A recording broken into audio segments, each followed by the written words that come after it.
Alright guys, this is Robbie, and he's going to profile the worm deck that he was playing and you guys all asked for. Might be taking this to Orlando, we'll see. Alright, so we play 3 Worms X. He has the combo with Rawryugioh, where if you summon him you can force the Yagen and then get back, you force the Yagen and get back the Yagen. And then it's really good because it's a +1 on whatever turn you play it. And then it gives you an out to like every synchro. And like, because Xian kind of hurts. Barkion hurts the worst for sure. And then like, if a Scrap Dragon sticks, it's pretty bad. But like this lets it so like Stardust is never a problem. Most synchros aren't a problem. It's just like the aggressive ones, like I said, Stardust and Trishul and whatnot.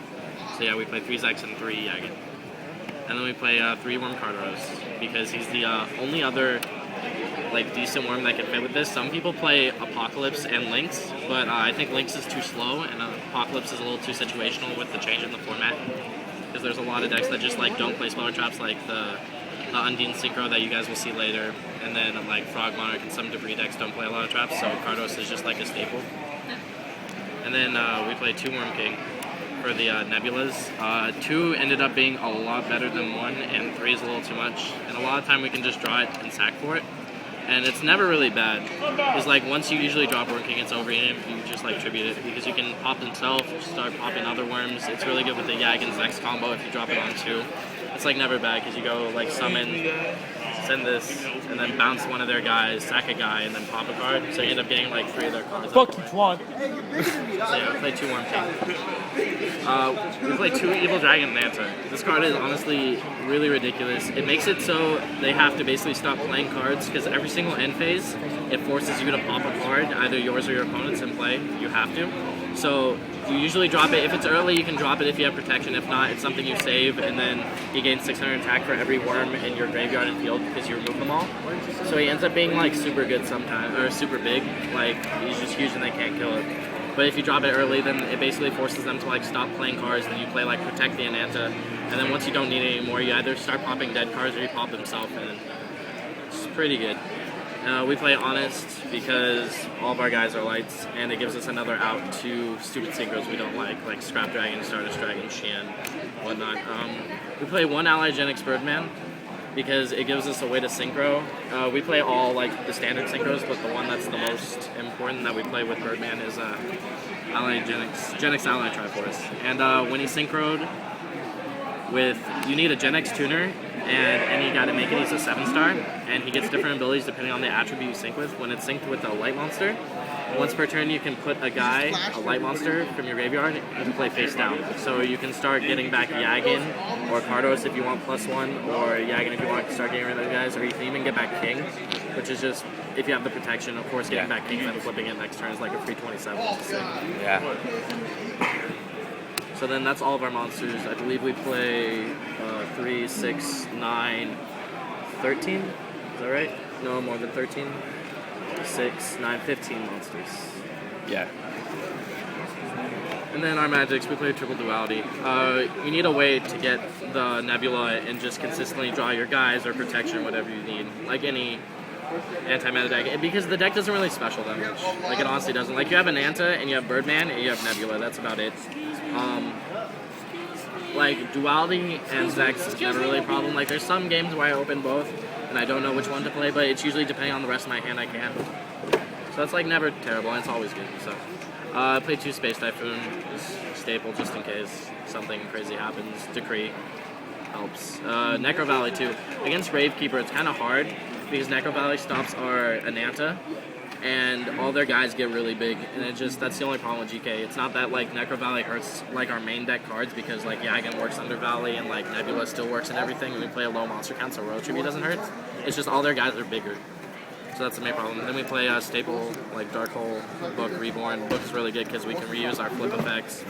Dark Hole is just like the best removal, and Reborn we can randomly get back like King or Birdman. Honest, can we get back Birdman? I don't even know if we can get back Birdman, but we can get back King, Honest, and like one of their tuners. A lot of times I've reborn like the Genix tuner, the controller, when I'm playing against the Water Synchro deck, and then we can make this guy again, because all we need is the Genix. And then that's all for the monsters and spells. We play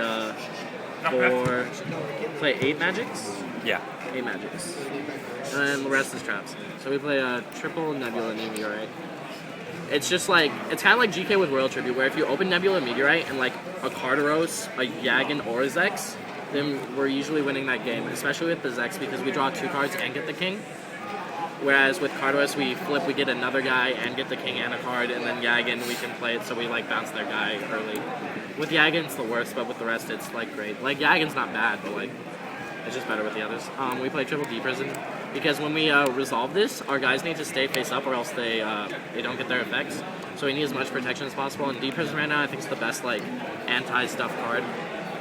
So I think you really need 3 when you're playing the deck. It's really helpful against just like random stuff. We play 2 Warning and 2 Bombless Trap Hole. We considered playing Compulse or like a Compulse and a Mind Crush over the Bombless, but because we have so many outs to cards like Stardust and Barkion and Xian with the Yagans and whatnot, the Bombless ended up being better against the non-synchro decks like Gravekeeper and GB. So we opted to play Bombless, and then Warning, of course, another staple. It's really good.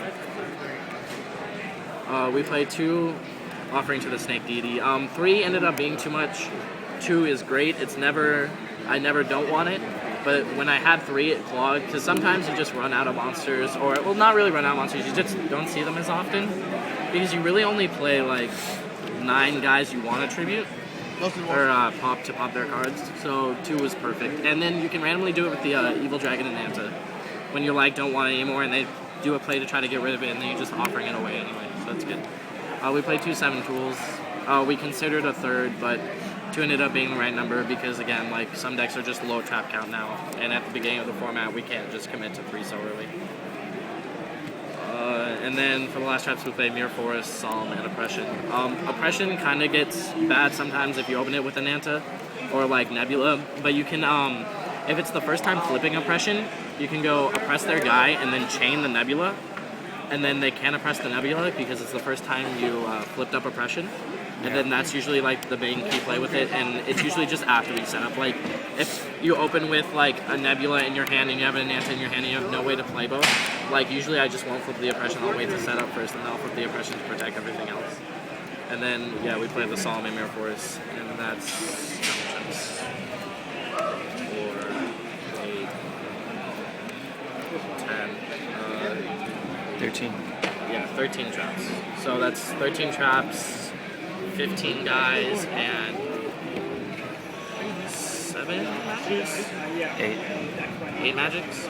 Yeah. It ends up being 40 cards regardless. I told you guys the counts earlier, so you can just put them together. So yeah, that's our one deck. I'm really considering playing it for YCS Orlando. It's it doesn't really have terrible matchups except for like the Water Synchro deck. Like decks with a lot of monsters and not a lot of traps means like we have 4 dead cards main deck. And when they're pushing out threats every single turn, sometimes it's hard to keep up. But like usually when we open with Nebula, it's not a problem anyway. So it's fine. So yeah, thank you YouTube for watching, and